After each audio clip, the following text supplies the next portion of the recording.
이스라엘 자손이 행진할 때에 이와 같이 그들의 군대를 따라 나아갔더라.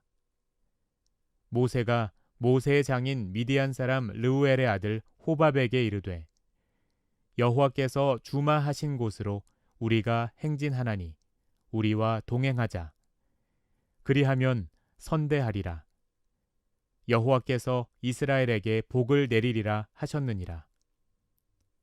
호밥이 그에게 이르되 나는 가지 아니하고 내 고향 내 친족에게로 가리라. 모세가 이르되 청하건대 우리를 떠나지 마소서. 당신은 우리가 광야에서 어떻게 진칠지를 아나니 우리의 눈이 되리이다. 우리와 동행하면 여호와께서 우리에게 복을 내리시는 대로 우리도 당신에게 행하리이다. 그들이 여호와의 산에서 떠나 3일 길을 갈 때에 여호와의 언약궤가 그 3일 길에 앞서가며 그들의 쉴 곳을 찾았고 그들이 진영을 떠날 때 낮에는 여호와의 구름이 그 위에 덮였었더라. 궤가 떠날 때에는 모세가 말하되 여호와여 일어나사 주의 대적들을 흩으시고 주를 미워하는 자가 주 앞에서 도망하게 하소서 하였고 궤가 쉴 때에는 말하되 여호와여 이스라엘 종족들에게로 돌아오소서 하였더라. 민수기를 이렇게 크게 두 부분으로 나누면 이런 기준으로 한번 나눌 수 있습니다. 이스라엘 백성이 출애굽기에 보면 애굽에서 나와서 시내산에 석 달 만에 도착합니다. 그리고 그곳에서 하나님 앞에 계명과 율례들을 받고 성막에 관한 규례와 성막을 만들기 시작합니다. 그리고 그 산에서 계속해서 머물다가 이제 민수기 10장 전후로 어떻게 나뉘는가? 시내산에 머물던 이스라엘 백성들이 이제 시내산에서 떠나서 행진하는 기준으로 삼을 수 있는 말씀의 장이 바로 민수기 10장입니다.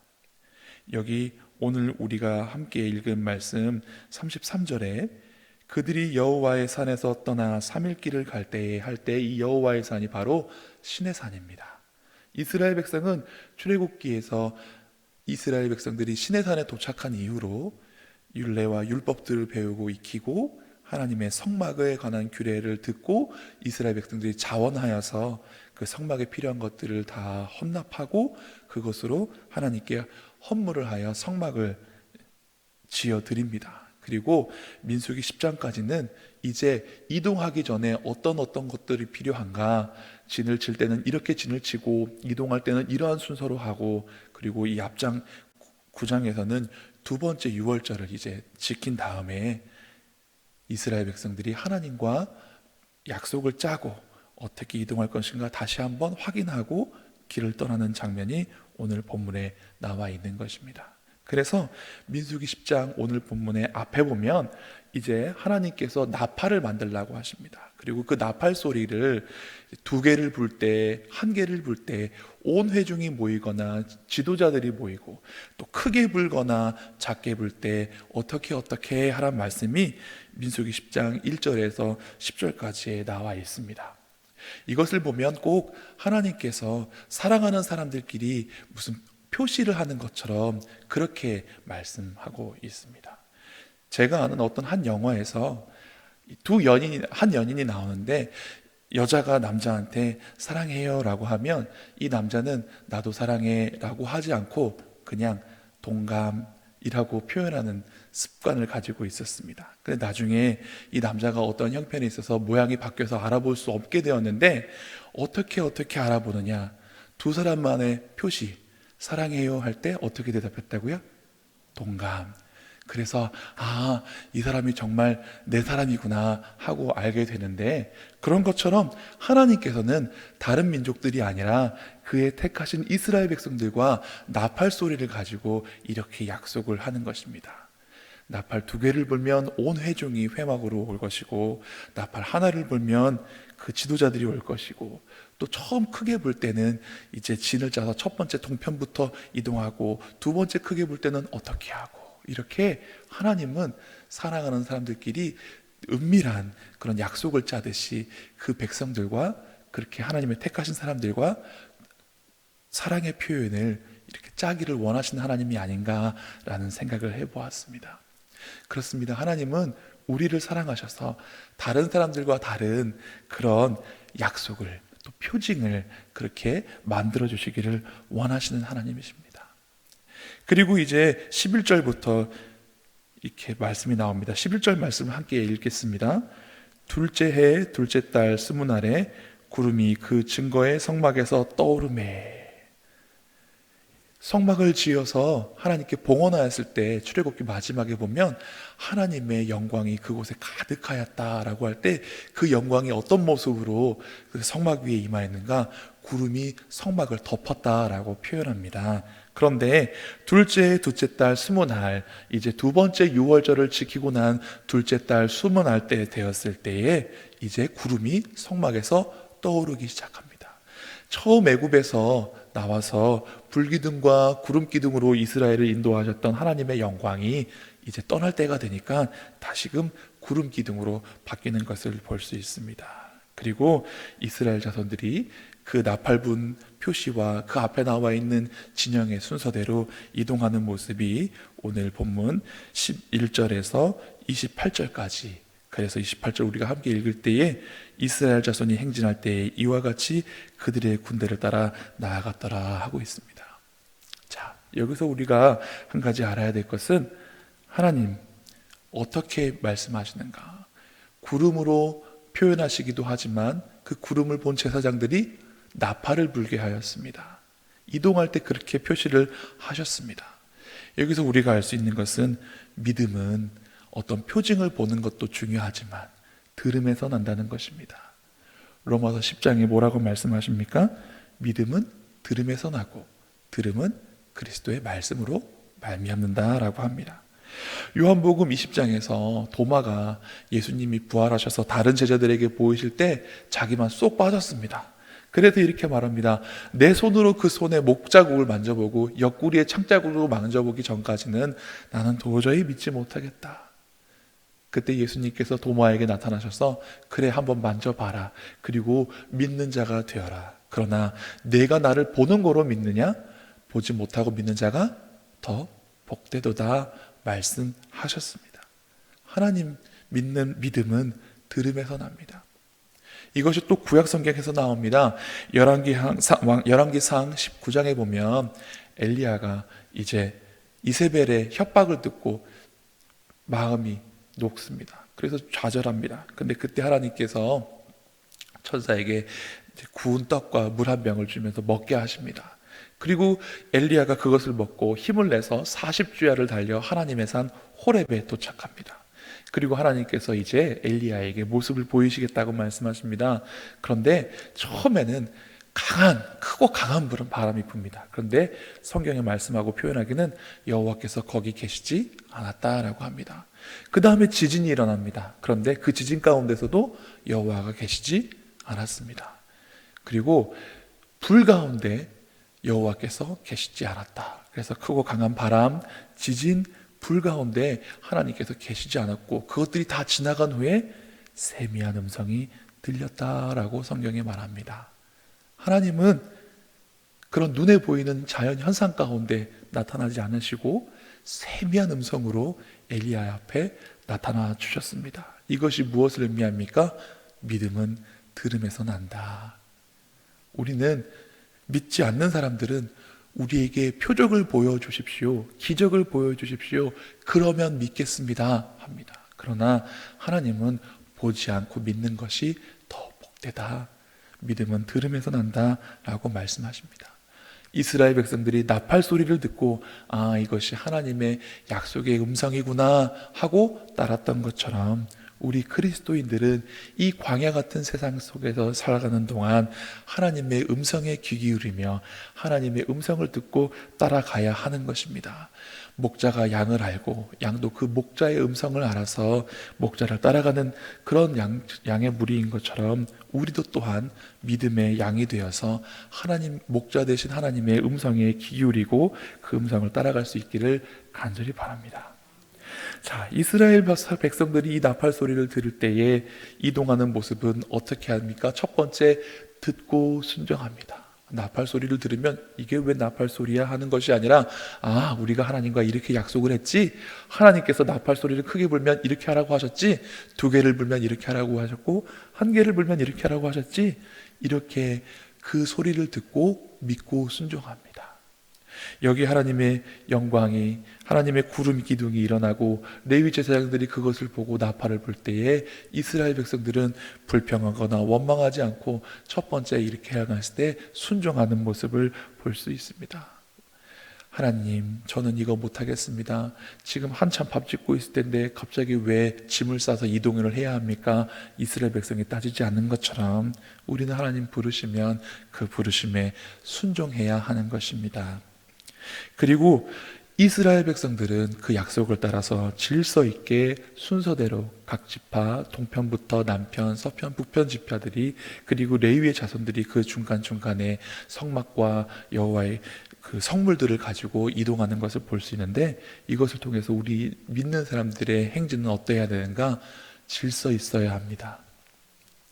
우리가 인생길을 살아갈 때 마치 인도자가 없는 사람처럼 방황하면서 살아가는 것이 아니라, 모든 것 세밀하게 가르쳐 주시고 인도해 주시고 이끌어 주신 하나님이 우리 곁에 계신 것처럼 항상 당황하지 않고 질서 있게 우리의 삶을 규모 있게 살아가야 하는 것입니다. 그리고 오늘 말씀 뒷부분에 보면 33절 말씀 함께 읽어보겠습니다.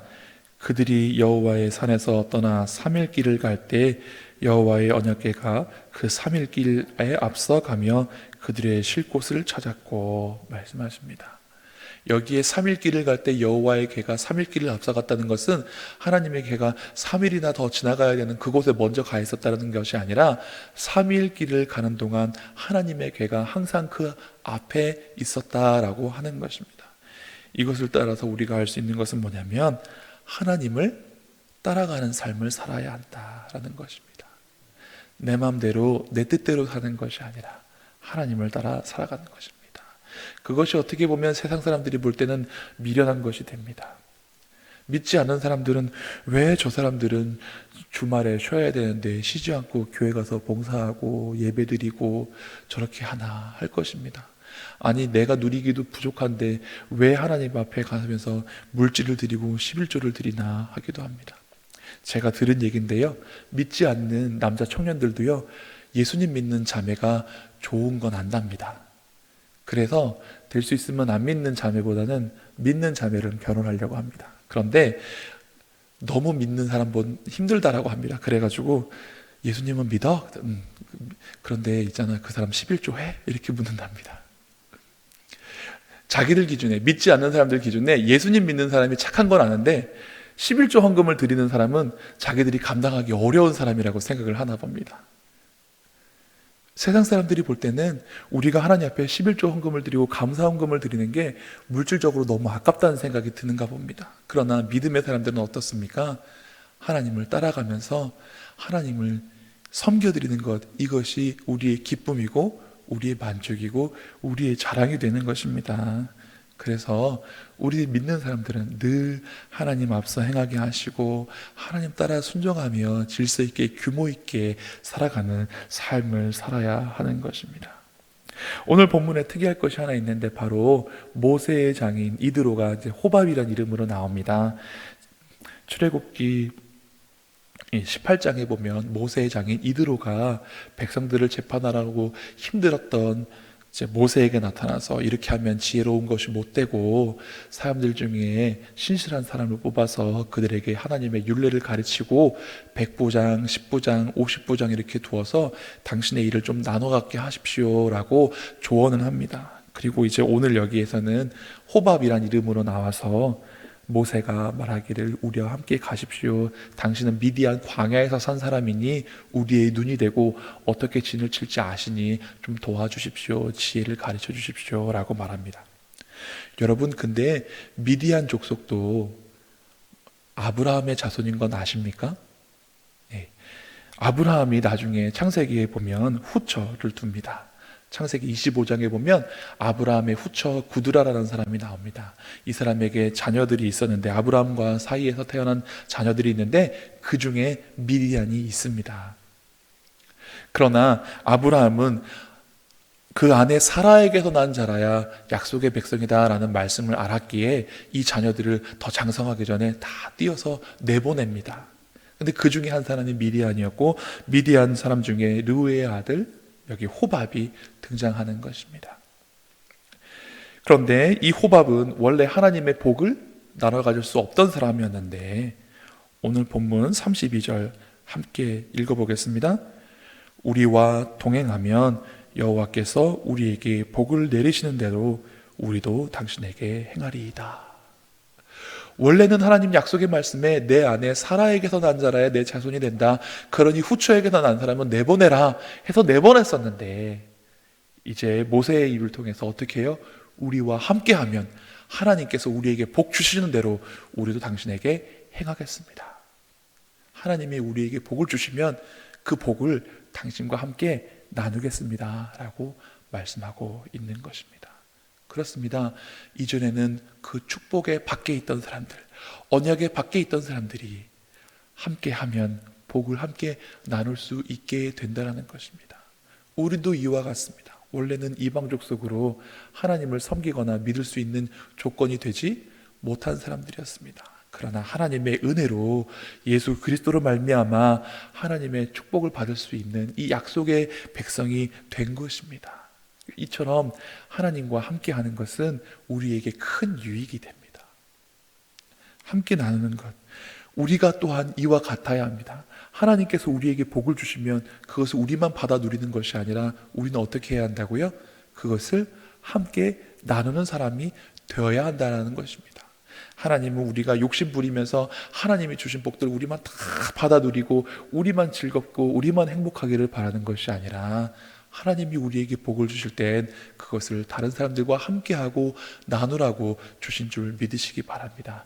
먼저는 함께 믿는 믿음의 가족들에게 그렇게 베푸시고 나누실 수 있기를 바라고, 또 그 다음으로는 저 밖에 있는 믿지 않는 사람들을 향하여서 우리가 긍휼한 마음을 가지고 행해야 하는 것입니다. 그래서 예수님께서 뭐라고 말씀하십니까?